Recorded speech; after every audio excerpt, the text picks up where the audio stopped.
again. It's a rich thing.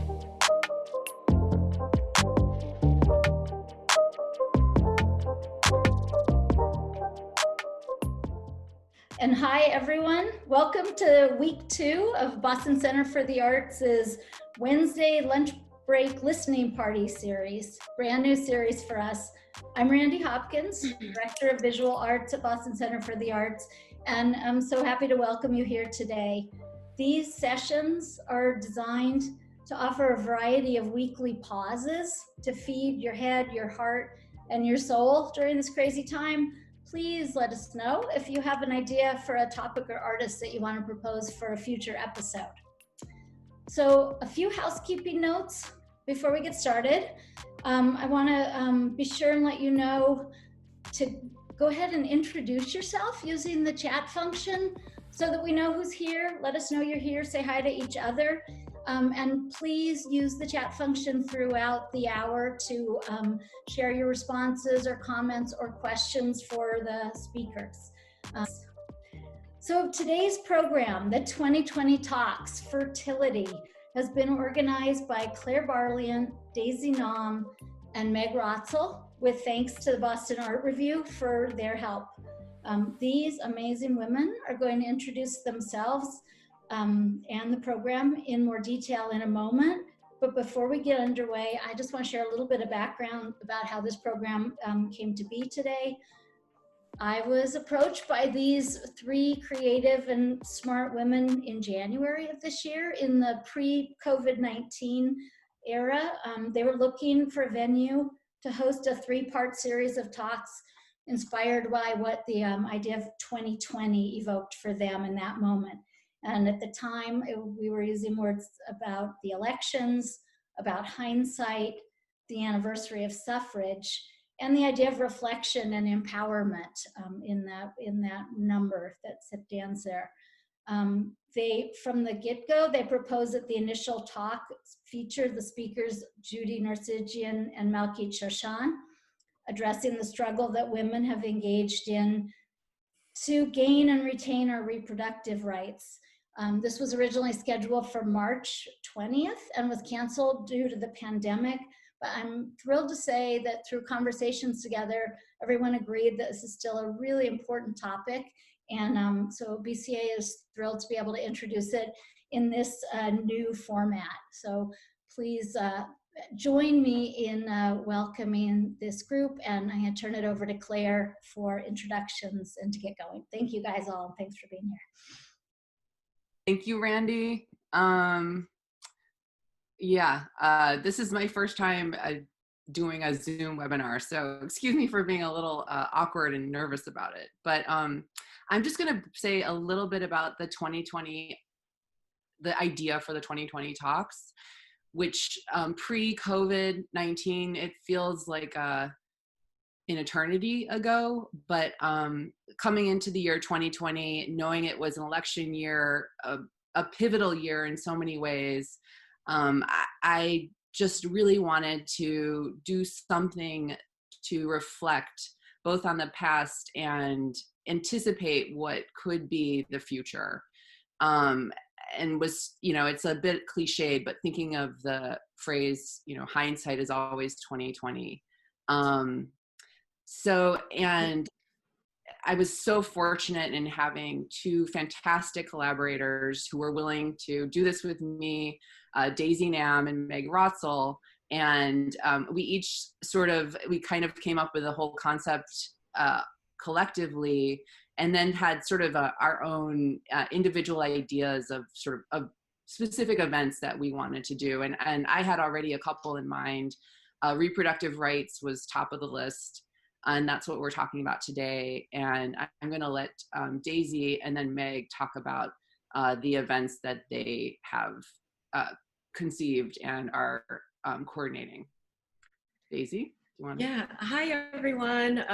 Thank you so much again, Claire and Meg, for being the thought partners. It's really a gift to kind of think through these ideas with you, and Randy and Andrew for hosting us. And as Claire and Randy mentioned, we thought of 2020 before COVID. And so my topic was about redress and kind of thinking back into your past. And through the letter, through the form of a letter, how do you kind of repair the past or redress a situation? But during these times when we're kind of disconnected, I think the actual form of a letter is now taking precedent for me, and just kind of the idea of connecting. So for the next one in June 20, throughout the month of June, we're kind of going to use our Instagram to post letters and invite people to participate in the act of letter writing and reading letters. So if you don't have our Instagram, I'll put it in the chat for you guys. And I'm Meg Rotzel, and I am so glad to be here with everybody on the panel and people in the chat. It's lovely to see people introducing themselves. I wanted to explore the notion of friendship. I found that it has really been a creative force for me, and now more than ever, I've been thinking, like Daisy, about contact and dialogue around friendship. And so I think it'll be in the fall. I'm not sure in what format we'll be in, but my program will explore the nature of friendship through voice. I'm going to be working with Anya Ventura, who will explore the political, emotional, and aesthetic possibilities of friendship through the form of manifesto. I hope this gets to be performed very much. And then working with poet Carolyn Braganzo, who's thinking about sisterliness in the relationship towards friendship. And I think she's really getting something together now that's beautiful. And then I hope to perform an exchange of messages and letters between friends. And so I'm really excited to see what comes from Daisy's work. Thanks, you guys. So now I'm going to say a little bit about this topic, and just to backtrack a bit, thinking about 2020, we knew it was also the centennial of women's suffrage, and that this would be the year of the woman, is what people were calling it. Now I think it's only going to be remembered as the year of the lockdown. But just all of these themes to me, what was of primary importance was reproductive rights, thinking about how this election might affect our women's rights in this area. And I was fortunate in that my partner happened to be at the Harvard Graduate School of Design, and he brought back these beautiful tabloid pamphlets. I'm going to show you. It's really a shame that I can't pass these around so people can physically look at them. And I know it's really hard to see, but the show was called Love in a Mist, and Malkit is going to talk a bit more about this in a minute. But I loved the idea. It's called The Politics of Fertility. But what I loved about it was that it showed the intersection between fertility, reproductive rights, and the environment. And for me, this was really fascinating, especially because it showed how environmental concerns are quote unquote feminized, which makes them seem less critical. And that was one of the many, many insights I gained from Malkit's brilliant exhibition and brilliant publications.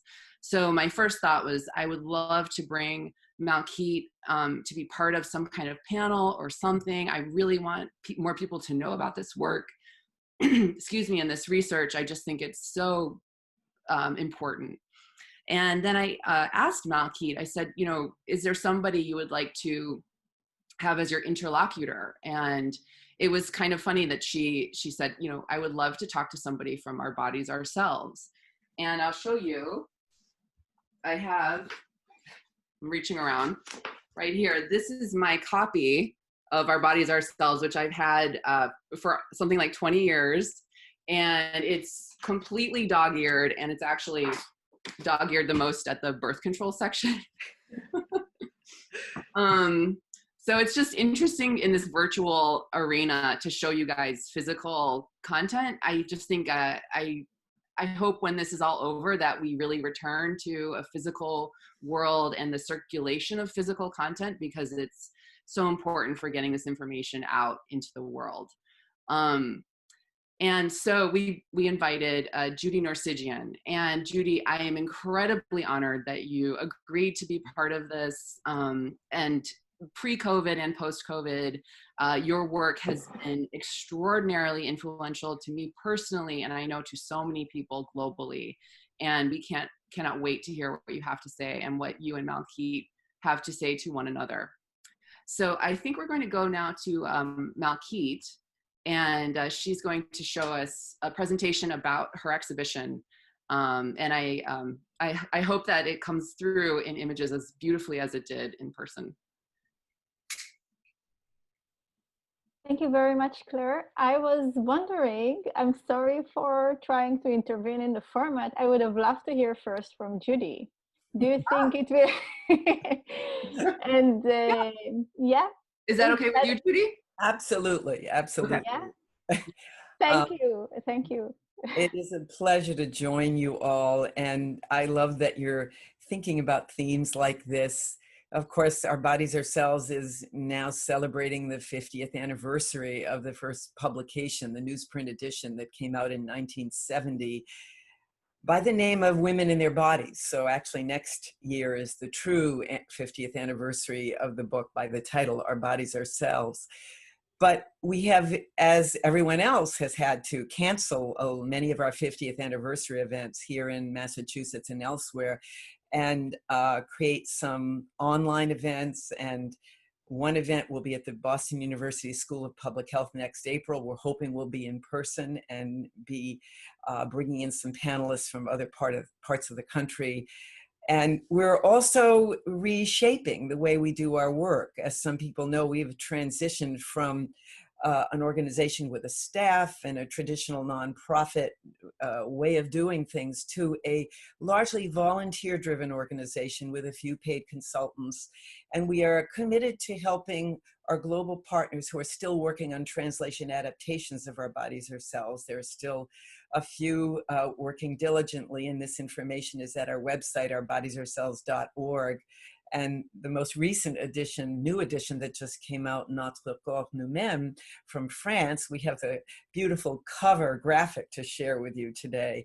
And there are projects like this in Morocco and in Brazil and other places that are truly exciting. And these groups are not only bringing practical information to women that's adapted in their own language, in their own cultural context, they're also addressing some of the newer challenges in the fertility arena, beyond the issues of abortion and birth control, which of course were front and center when we got going 50 years ago, but much more so focusing on the vast fertility industry, the world of assisted reproductive technologies, of egg providers, so-called egg donation, women who serve as commercial gestational surrogates, and so forth. And that will be more or less the focus of what I will be speaking about today.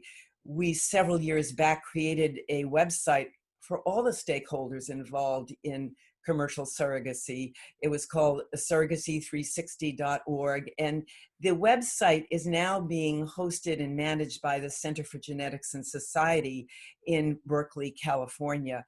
Much of the information is extremely useful. It gets updated regularly.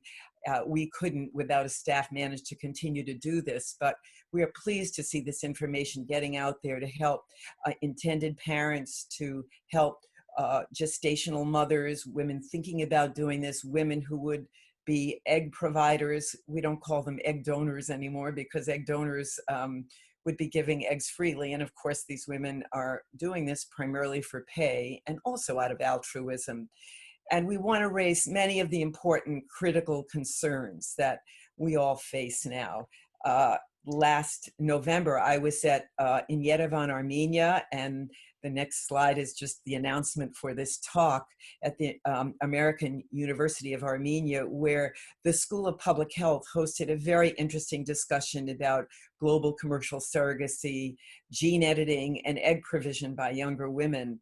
And we were extremely encouraged by the level of interest and the thoughtful questions and issues that were raised.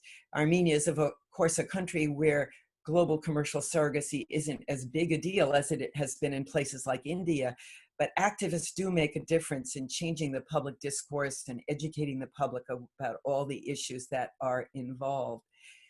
So even though Our Bodies, Our Cells is not a major organization with lots of money, we are continuing to do more limited advocacy and this and in some other arenas. And I do want to say something about the kinds of issues that we have been raising as we talk about global commercial surrogacy and the various stakeholders who are involved. We recognize that more and more intended parents are seeking out information, and particularly for the LGBTQ community, using gestational mothers is an important path to becoming a parent. So as we think about model commercial surrogacy bills, and there are some bills being introduced state by state, the most recent controversy emerged in New York State, where the Governor Cuomo, introduced a bill that was deficient in so many respects. And we were sad to see that he insisted that it be part of his annual budget so that it passed without any public discourse. And we're hoping a new and better surrogacy bill will be introduced in this coming legislative session and be able to open up some of these controversies.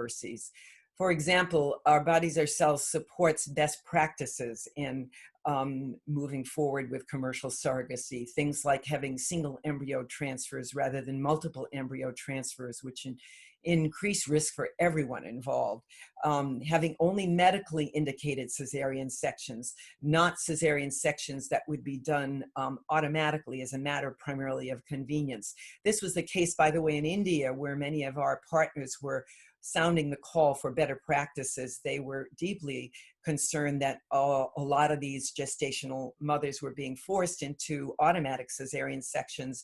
And one even resulted in the death of a woman. So as you may know, the activists there have really deep sixed the whole idea of commercial surrogacy, first for people from outside the country, but even from within now, there are much more serious controls over the commercial surrogacy industry there. We also believe that gestational mothers' healthcare expenses, including postpartum care, their insurance coverage, has to be built into any of these surrogacy agreements, possibly up to 8 weeks postpartum. We also believe that assigning parentage before birth is a bad idea, and that is one of the things that the New York bill has done. We believe that parentage should be assigned at birth to the gestational mother as one of the legal parents until she relinquishes such rights. Now, we can look at historical examples to know that very few women change their minds who enter into these agreements. After all, they're doing this because they need the money. Partly altruism motivates them, but the money is a critical factor in the decision of women to become gestational mothers, just as it is critical in the decision of young women to become egg providers. So very few women do change their minds, but we believe that this is the model that should be used. And ironically, in the adoption reform in New York State, they did reinforce this idea that the gestational mother is the mother at birth, and then she relinquishes parental rights to the intended parents, the adopting parents. We also think a mandatory registry to collect safety data and allow at last for long-term follow-up of, say, egg providers, just simply crucial. A mandatory registry can anonymize information. It would be a benefit to so many parties. This includes medical information that should be made available to offspring at some later point. We think that information about genetic and gestational parentage is important for any offspring as they reach legal adulthood. We know from Donor Offspring, which is an organization of 25,000 people or more who've been produced by these various kinds of arrangements, that this information is critically important for identity and for other reasons. And lastly, we believe that there should be restrictions on the use of technologies such as nuclear genomic transfer, use of CRISPR in these kinds of settings. We do not believe that there should be genetically modified offspring using procedures that would alter the human genome, that we want to have much more thorough discourse before we introduce these technologies and have them used more widely. So this is just a sample of the kinds of things that we've been working on. We hope that as activists in other states think about how surrogacy will become commercial in their state. And I do know there are activists who want to ban all commercial surrogacy, but that is just not realistic. The genie is out of the bottle here, and that the best we can hope for is regulating the commercial surrogacy industry and ensuring that there will be informed consent for, say, egg providers, as we've had major research that interviews so-called egg donors, these egg providers. We are deeply aware of how inadequate the information has been. Most of these young women have been told that we believe these are absolutely safe procedures. Well, we have no long-term safety data on the consequences of using some of these very powerful drugs that affect the ovaries, that shut down ovaries and then hyperstimulate the ovaries to produce multiple follicles and eggs, so that there will be maximum productivity in terms of getting eggs and fertilizing them and having embryos for transfer. We have to make sure that the interests of everybody are addressed here, and that we collect data so that egg donors in the future, egg providers, can make informed decisions about undergoing these procedures. It's not so much the technical extraction of the eggs that's the issue, it's the use of these very powerful drugs that we're mostly concerned about long term. So I'll stop there for now. There's a lot more to say about this, and certainly the larger issues of reproductive justice and reproductive rights come into play here. But this is a very new landscape, largely a situation where cowboy-like characters are at play, where women are often subjected to risks and without good information. And we need to change that so that every party is well informed and is well cared for as we go forward with commercial surrogacy, with ART procedures that will change the future landscape of fertility.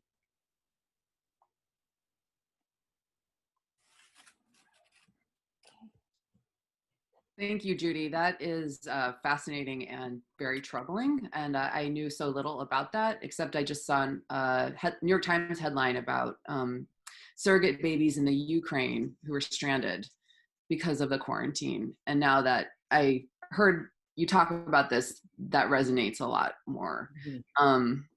Malkit, are you ready? Yeah. Okay. Let me see. I need to share my screen. But first of all, thank you very much for organizing this event. It's really inspiring. Judy said activism makes a difference, and this is what motivates me and my work and my engagement with this type of conversations, which I think are incredibly important in different spectrum, not just in relation to reproductive rights, but in relation to social justice and many other issues and concerns that we are facing today. So thank you very much for organizing that. Can you see my screen?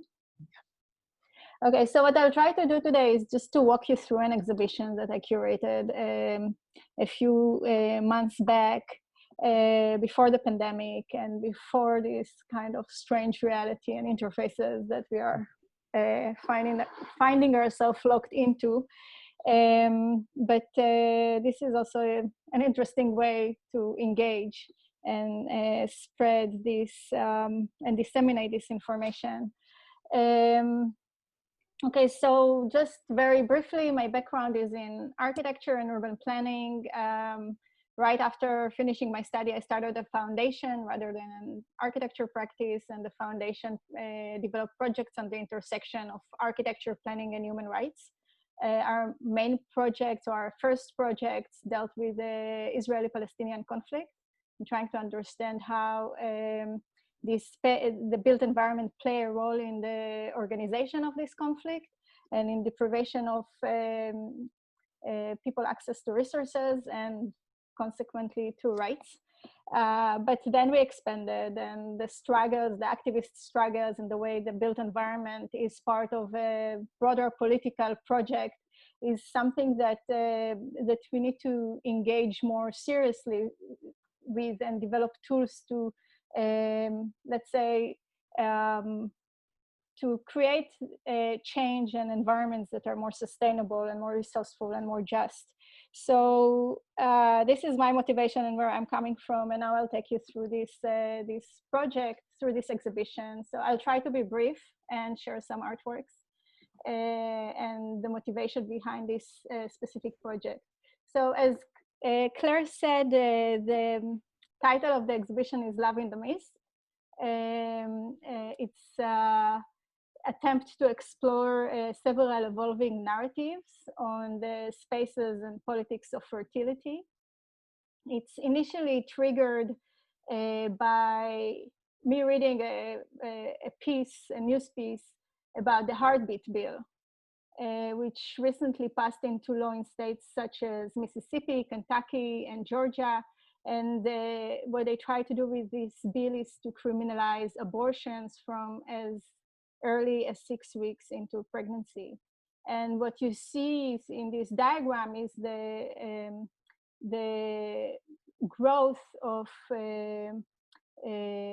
attempts to outlaw abortions throughout the country. So if in 2011 there was 1 attempt in Ohio, in 2019 there were 39 attempts in different countries, in different states, sorry, from Ohio to New York to Mississippi, Tennessee, Texas, West Virginia, Illinois, etc.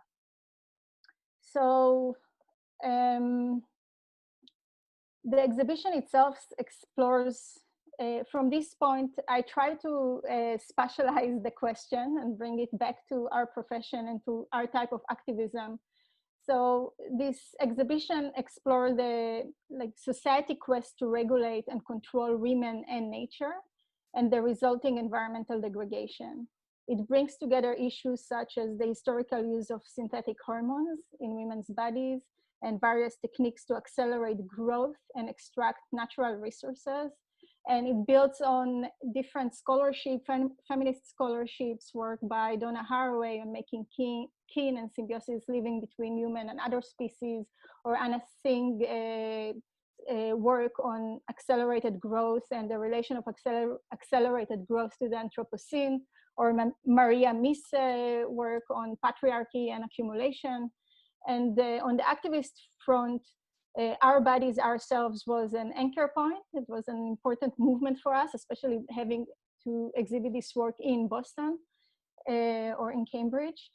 Other organizations, other activist practices are Women of Waves that have a prominent voice throughout the exhibition, and Planned Parenthood.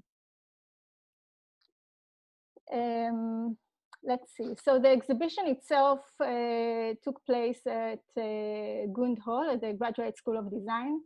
And it was constructed within or exhibited within an installation that included 4 consecutive greenhouse structures which were exposed and covered in turns by a meshed textile. Each greenhouse hosted a set of artworks, and together these artworks extrapolate multiple narratives that can be read as snapshots, capturing brief episodes in the history of the politics and spaces of fertility, from reproductive right to accelerated growth, extinction, and compost. So those were the themes through which the artworks were organized. The first greenhouse was focused on reproductive rights. And just to give some background, and also these are some footages of taken from the magazines that you held in your hand, Blair, earlier. So from antiquity to Renaissance, women cultivated a relationship with the natural world, and the intimate knowledge of plants and medical herbs in particular was passed down to enable future generation of women to regulate fertility and function with some measures of independence in relation to reproduction. From the 13th century onward, women control over their bodies, and their reproductive knowledge has been increasingly criminalized. Women have been punished and terrorized, their bodies burned, and their teaching obliterated through church-led inquisition and civil courts.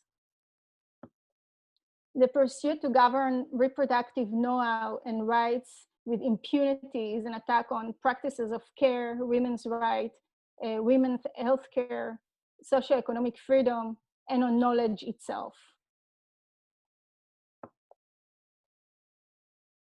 In the United States today, new compounded efforts by pro-life activists to criminalize abortions and prevent women from having access to reproductive health care is being baked by federal government and the legislators. We can see it in the Heartbeat Bill, but just to give some background about reproductive rights, in 1969, the United Nations General Assembly adopted the Declaration on Social Progress and Human Rights, which states that all couples and individuals have the basic right to decide freely and responsibly the number and spacing of their children and to have the information, education, and means to do so. The responsibility of couples and individuals in the exercise of this right takes into account the needs of their living and future children and the responsibility toward the community. They also include the rights of all to make decisions concerning reproduction free of discrimination, coercion, and violence. So this should be let's say the departure point for discussing reproductive rights. So rather than going backward, we need to go forward. So for me, reading about the Heartbeat Bill was coming to this country as I just arrived here 3 years ago. I used to live in Europe before, and before that, as I said earlier, in Israel. This wasn't a discussion then. Of course, the struggle for reproductive rights is something that we should continue working on, but it was quite shocking how backward the discourse here is in this country. So in a way, this exhibition is also a response to that. In the US, in 1973, this is very general background, US Supreme Court case of Roe v. Wade affirmed that access to safe and legal abortion is a constitutional right. However, today, with the pro-life movement promoting the Heartbeat Bill and Trump administration nomination of 150 federal judges and 2 Supreme Court justices, it gains further support for measures such as the Heartbeat Bill. Even further, on March 4th, 2020, Title X, which had provided federal funding for family planning and women's health clinics throughout the century since 1970, is under gag rule, effectively curtailing aid to women. Clinics that received funds from the federal family planning grant program, Title X, will no longer be able to perform abortions in the same spaces where they see other patients, and abortions and healthcare services will be required to be physically and financially separate entities. So Title X participants will also no longer be able to refer patients to abortion providers. And what it means is that about 20% of Title X provider would potentially have to renovate their clinics to meet the new guidelines.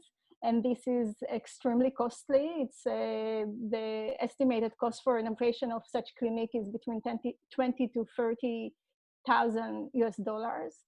And these clinics are already struggling to finance their spaces and their staff. And this really jeopardizes so many healthcare providers throughout the country. And beside the gag on Title X, there are other legislations that operate within the realm of the built environment, such as various zoning laws that makes impossible for abortion clinics to operate in certain environments. There is the Housing Bill 2 that require all sorts of physical upgrades to clinics like the gag on Title X, and all sorts of legislations that are hidden behind zoning and urban planning codes that require all sorts of conditions to increase increase the stress on women health care providers. So just to maybe summarize this part, these clinics become an easy target for all sorts of violence, not only by institutions, but also by independent groups which deploy picketing, vandalism, and constant harassments of staff and people that attend these places. So in the exhibition, the Reproductive Rights Greenhouse hosts various projects and struggles for freedom and human rights. One of the projects is the project of Women on Waves. It's a mobile treatment room. Women on Waves is a Dutch NGO that provides safe and legal abortions to women around the world. They sail a ship with a mobile treatment room, which provide access to safe and legal abortion at sea in international waters, serving women living in countries where abortions are illegal. At times, they also deploy drones to move pills from women in one country to women in another, where abortions are criminalized. In the past year, women on web that provide pills to women around the world received more than 37,000 letters and requests and contacts through their hotlines from the US alone. Next to Women on Waves work, we showed a project by Lori Brown, Don't Mess with Texas, where she considers the state strong abortion stance through a series of maps that shows the proximity from a person to a clinic, and a series of essays. In addition to that, we've collected some material that shows that brings together both archival resources about violence against abortion clinic and reproductive rights legislations, ancient abortifications, potions, and all these were displayed in a tabloid size papers, the one that Blair showed you earlier. Very quickly, I will go through the other artworks. Do we have more time? 2 minutes? It's hard to wrap it up, but I'll just go through the slides. So the second part of the exhibition make a connection between women bodies and nature through the exploration of the DES, a synthetic form of hormone estrogen, which discovered in 1938. And the DES, amongst other, led to a radical transformation of the built environment, to industrialization of farms and factories. It literally and physically contributed to the inflated all the nodes along the supply chain of meat production, consumption, and consequently environmental footprint.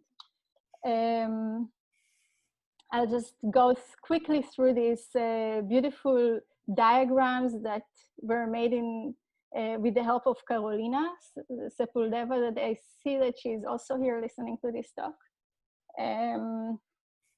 I'll run them.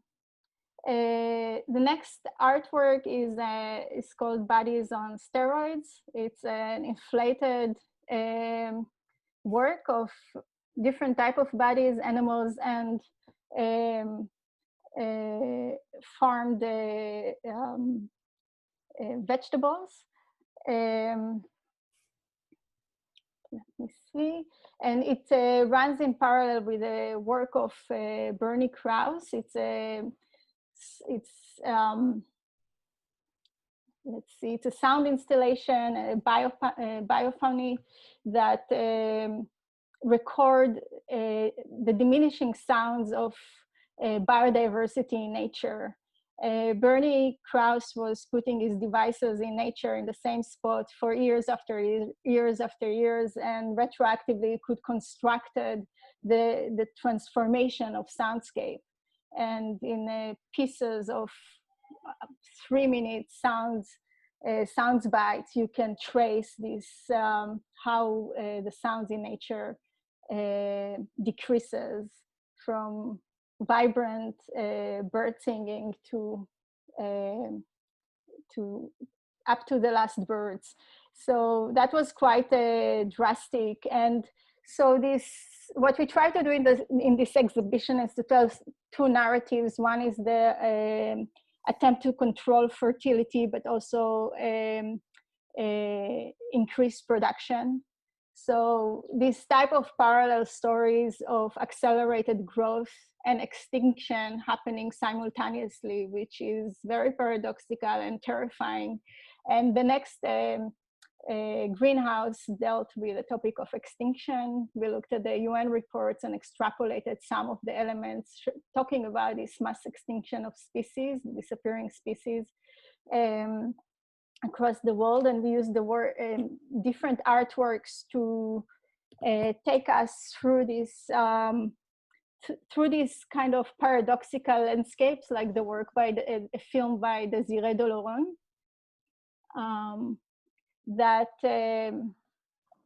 shows Caddo Lake in Texas. It's a pine swamp, very rich biodiversity that somehow is being suffocated by an invasive plant.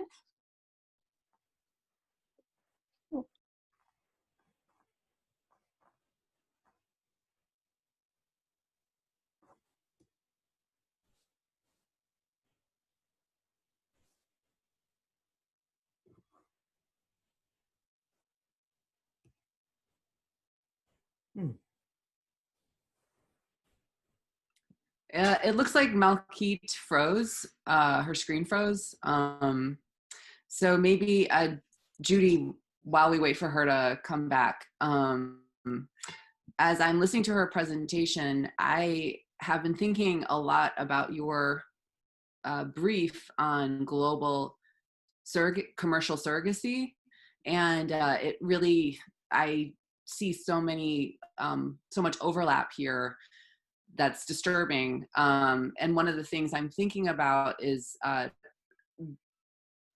this treatment of women like as though they were livestock or some kind of, or maybe a cornfield, and using hormones and using these fertility drugs that you mentioned to accelerate fertility and reproduction.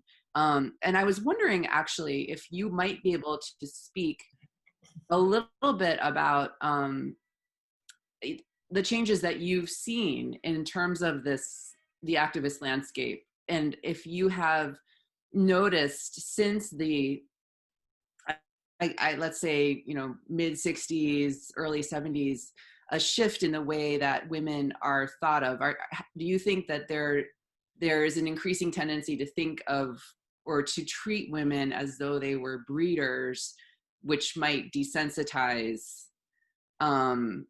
people from caring about reproductive rights? I think this has actually been a longstanding problem where women have been seen as the instruments of reproduction and not necessarily individual agents who should have autonomy in this whole sphere. This goes way, way back. The problem right now is that we have new technologies that enable us to envision women as simply these wombs, these sort of repositories, these sort of instruments for our goals, to control reproduction. Sometimes it's not, in fact, to achieve reproduction. Remember, we've had widespread sterilization programs that would deny women the right to use their fertility in the way they wanted to. And we have good documentaries about that. I really love Malkit's Love in a Mist, and I'm hoping that we can promote it at our website, ourbodiesourselves.org, because she is really giving us a lot of ways to think about women's fertility and to expand upon the ways that activists and academics have seen the relationship between women and the abuse of women and the abuse of the environment. In so many ways, we have abused our environment, and there are enormous parallels. And we're even seeing these parallels now as we think about the environment, climate crisis, and COVID-19. And, you know, it was just raised a few minutes ago that, yes, this is impacting the world of surrogacy and fertility. And one of the things that we've been hoping the New York bill might do, and it didn't do, was to require a 12-month residency for all parties so that we could stop this basically trafficking in women that has been longstanding a problem, as women have been brought from one country to another and sometimes held against their will, but really involved in these arrangements in a way that has taken away their agency as individuals. In COVID-19, we are going to be much more cautious about moving anybody across state country boundaries. And in a sense, there's a pause button that's been pressed so that we can think about what policies we might want to have going forward.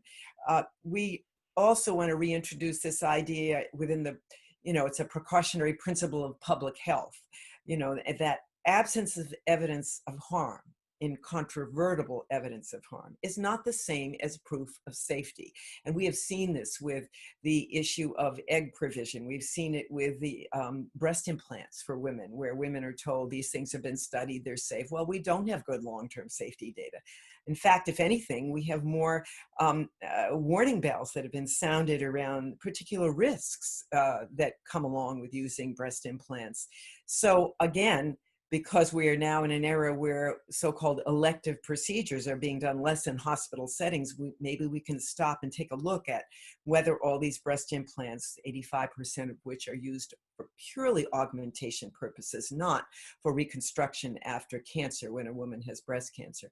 So we have all kinds of opportunities here, even though it's also a scary time for most of us, you know, as going forward, how do we stay safe? We definitely want to see minimal use of medical technologies that might increase risk and also increase other kinds of risks, not just regarding COVID-19.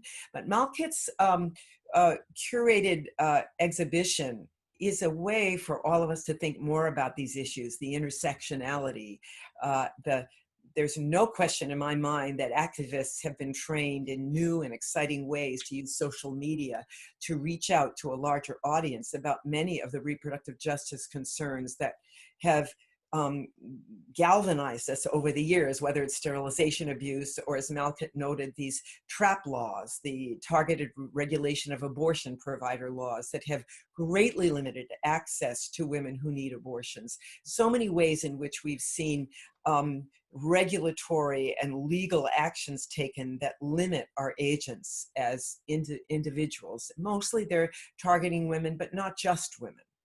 Mm-hmm. I was thinking about an article that actually Daisy shared with me about telemedicine and women being prescribed abortion pills. I don't know what the correct phrase is for that, over the phone.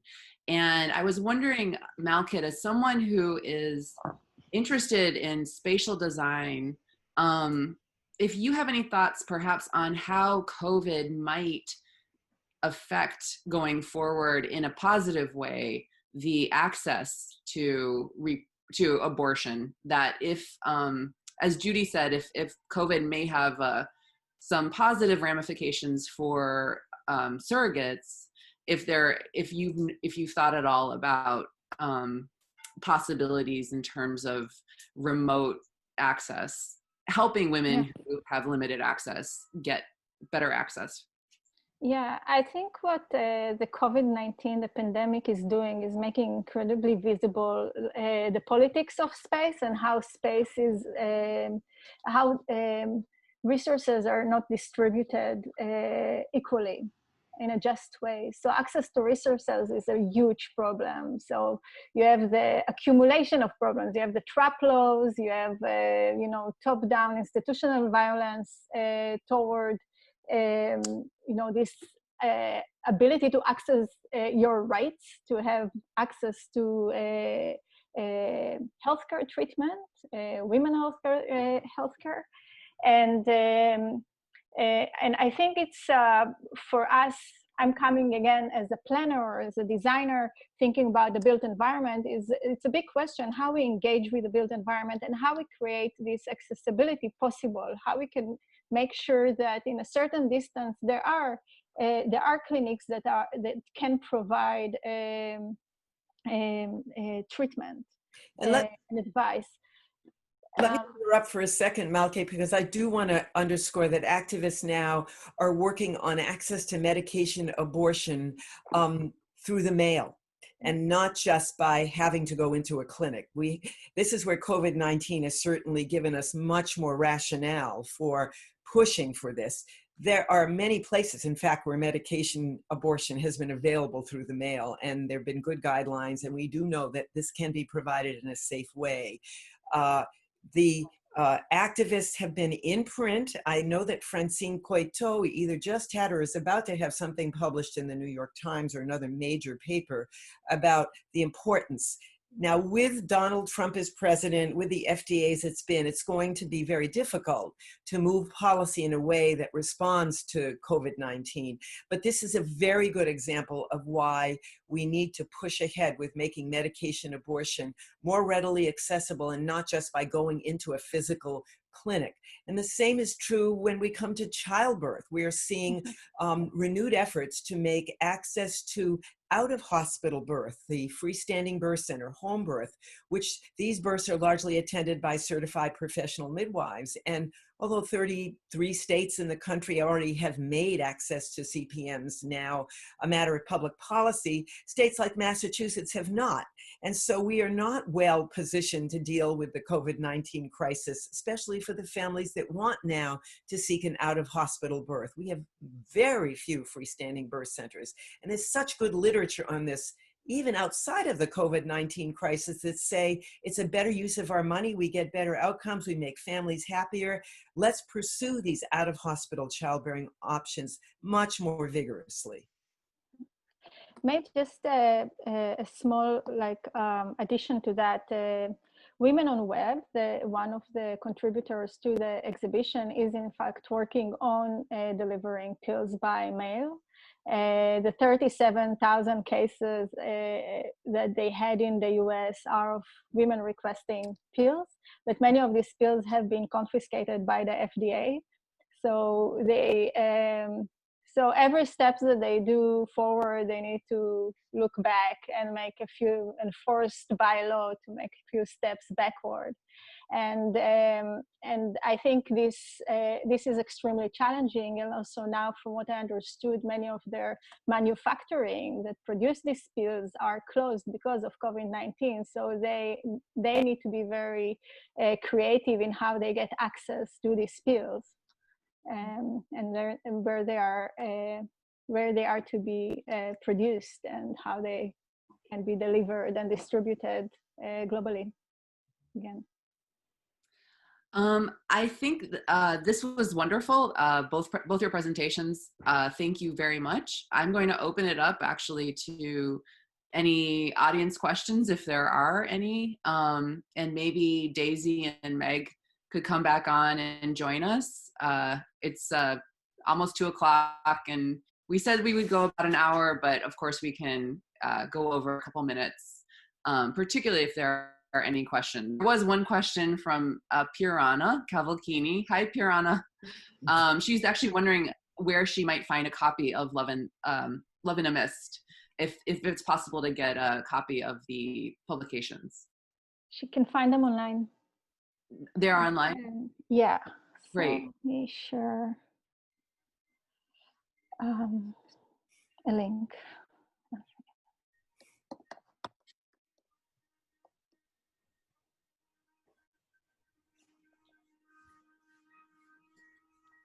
So. I actually had a question for Judy. I was wondering, like, over the 50 years that you've been working on these rights and these topics, is there something that has surprisingly changed, that you've changed your mind about, that kind of surprised you? Well, I haven't really changed my mind about the importance of all these issues. I think one thing that has surprised me is that 50 years later, we are still so far back from where we need to be. I would have thought maybe 20, 30 years ago, we would have made more progress. In some ways, the challenges are greater. Back then, there was no information. There was ignorance. And so we filled a gap, and it was very, very well received. Now we're in an era with so much misinformation, so much crap on the internet, that it's really hard to sift through all of that to get what is good quality information. And we're seeing that with COVID-19 in spades. How do we reach the public with good information and help them, avoid the stuff that really sends them down the wrong path? With reproduction, that is continuing to be an issue. I mean, remember years back, some of the anti-choice groups forced the government to spend like $130,000 on a major conference that was held in DC to look into the link between breast cancer and abortion. And they wanted to argue that abortions caused breast cancer. And of course, we knew that wasn't true, but we had to spend valuable public dollars on an event that would put that issue to rest. And things like that have happened to steer us away from where we need to be. And so we're constantly needing to be vigilant. The attacks on women who are pregnant, who may have used substances that were illegal, rather than helping the outcomes improve, these attacks on these women have only exacerbated a problematic situation. We have so often blamed the victim in many of our struggles, and this is certainly true for women, that we don't keep our eye on what is the best public policy. How do we enhance the well-being of mothers and children and families? The racism in this country, which is so deeply institutionalized, continues to be a major challenge. We see that in the outcomes of, say, maternal mortality and the differential results for African American women versus, say, white women. There are just so many ways in which we have to address these inequities, and they're worse now than I would have thought years ago they would be. That means that the importance of the younger cadre of activists, and we have some amazing activists out there, it's just as critical as ever.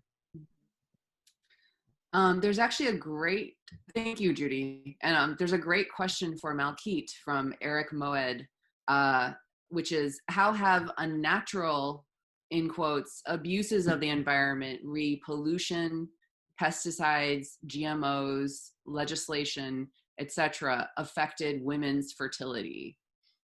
And then there's a follow-up question, which is something actually, Judy, you might be able to help answer. Have they directly impacted fertility rights as well? Which would be very interesting to learn. Malkit, do you want to start? I think it's a great question, and I think it should be further investigated. I think Anna Singh has some articles opening up this question, trying to trace evidence of pollution, especially in native land, indigenous American communities, and the way the land is contaminated and affect healthcare, the health of bodies that live from the water and from the soil in this region. But of course, it's very hard to put a break cut there, like just to cut through. I mean, water flows, land and all these resources are all this contamination is already part of our body. So we need to find a way to cleanse ourselves, because in one way or another, it's affecting our health. And so there is a strange circulation between, contamination of bodies and contamination of land, and they keep feeding each other, and it's impossible to cut through this without considering this contingency and this entanglement that is incredibly deep, and how it affects fertility rights. I will move it to Judy. You know, this reminds me of two very other good examples. Think way back after Vietnam. Remember Agent Orange and the horrible damage it did around fertility of women in Vietnam. So it comes back here, and 2,4-D and 2,4,5-T were used as these phenoxy herbicides were used to spray crops in places like the Northwest. There was a whole rash of stillborn babies, babies born with serious malformations, all the result of being exposed to these phenoxy herbicides. And because you had such a really good controlled environment, this was a pocket, an area where suddenly there was a spike in these reproductive horrors for these women. And it wasn't true anywhere else in the region. So you knew it had something to do with what was going on there. And they figured out it was the phenoxy herbicides. It's a very good example of how what we did, and actually it's not very good for crops or the land, it's horrible for human reproduction. You could flash forward to what we learned about the xenoestrogens. These are plastics that are deposited in the environment, and they lock into estrogen receptor cells in the human body. So they discovered that the alligators down in Florida had very low fertility rates, and it's because they were being exposed to these plastics in the environment. Then they went later on and studied males in Florida, young men, and saw that they had much lower fertility rates because they were exposed to these plastics in the environment as well. So we understand now that there are reproductive health effects of many of these toxics that we have put into the environment. Certainly, we learned a lot about the paints and the substances we use regularly in construction. These have an effect on human health, particularly the people who work with these substances on a daily basis, and in particular reproductive health. So we have to be way more careful in both how we damage and hurt the environment and see that spilling over and harming human health and human reproductive health in particular. When we got things like OSHA, the Occupational Safety and Health Administration, and we got the EPA, and we got the ability of the scientists out there to do the job that they were once allowed to do, we are really threatening the future of both the environment and human health in major ways. Thank you. I'm like, I just got a message that says my internet connection is unstable. And as it happens, we are also running out of time. So there are two more really great questions. I'm actually just going to go with the first one since we only have time for one more. And this is from Michelle Fisher, and she's asking Judy, but I think Malkit, you can also respond to this. If there's a certain power in the form of the exhibition as opposed to other methods of distribution, such as books, maybe websites, the misinformation you're talking about, that's fine. If this a special power for raising questions around women's reproductive agency, and do you think that it reaches different audiences, perhaps audiences that have not otherwise been able to access this information? It's kind of a big question. Maybe start by answering what kind of power you think the exhibition format has as a method of distribution. I think we have different formats that we can deploy as activists, and each one has a different contribution, and together it accumulates. So there is not one format that is better than the other, but I think if we all act, we can make a difference. Exhibition itself, it allows to create a more, let's say, a more profound relation to, let's say, to scholarship, to create space to make a connection to cultural processes and phenomena, and to really embed it more in cultural production. And through that, you create narratives that might be more engaging for some, but also engage stakeholders or population group that otherwise won't engage with activism. So you can lure them in through seduction, like use art as a way to seduce them into the topic. But this is an additional tool. This is an extra. And I think that all fronts matter. So writing policy recommendations, or making a violation of human rights visible, or writing op-ed in the news, or protesting on the streets. These are all different ways through which you can engage in this struggle that is extremely important. I totally agree with Malkit. And I also want to say there have been some fascinating exhibits in different parts of the country. One in St. Louis. There was one a few years ago at the Pennsylvania Academy of the Fine Arts, where 8 students created an Our Bodies, Our Cells exhibit to do some of the similar things that Malkit just did with her exhibit. They were focusing on women's experiences with Our Bodies, Our Cells and what it led them to do. And they expressed themselves with their art. So it was a fabulous way to use art to make a point to give your voice in a different format. And they're actually planning on something that will be online and virtual, maybe done by the next year or two. Another group of them there is going to do the same thing. There was an Institute of Contemporary Art, I forget their name, in New Haven, Connecticut, that did an Our Bodies, Our Cells exhibit where local artists produce materials, and then there was a panel discussion with local activists and naturopaths and women who are thinking much more spiritually about the environment and our health, all present to talk about the many dimensions of this issue. So I think many communities are thinking about how to weave in thinking about these issues with the arts and multi-modalities, so that we can think about song and dance and a drama and, you know, sculpture and painting, all of these as ways to express our thoughts about these issues.